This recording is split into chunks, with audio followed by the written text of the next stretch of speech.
স্বাধীন মত প্রকাশে বাধা কাটেনি বললেন সিনিয়র সাংবাদিকরা।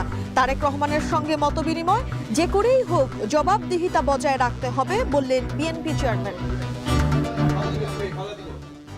আমরা যদি দেশের স্বাধীনতা, দেশের সার্বভৌমত্বের জন্য কাজ করি, আমরা জাতিকে একটি সঠিক ডাইরেকশনে নিয়ে যেতে সক্ষম হব।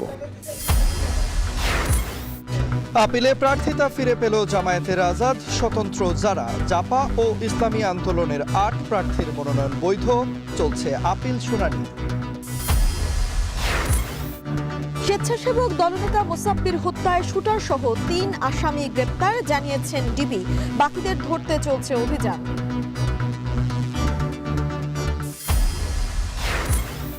পাঁচ বছরে সড়ক দুর্ঘটনায় মৃত্যু বেড়ে দ্বিগুণ।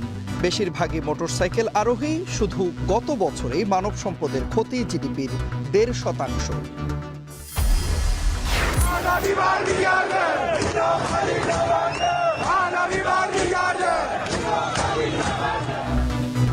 এবং আন্দোলনে উত্তাল ইরান। ইন্টারনেট বন্ধে দুদিন ধরে বিশ্বের সঙ্গে বিচ্ছিন্ন।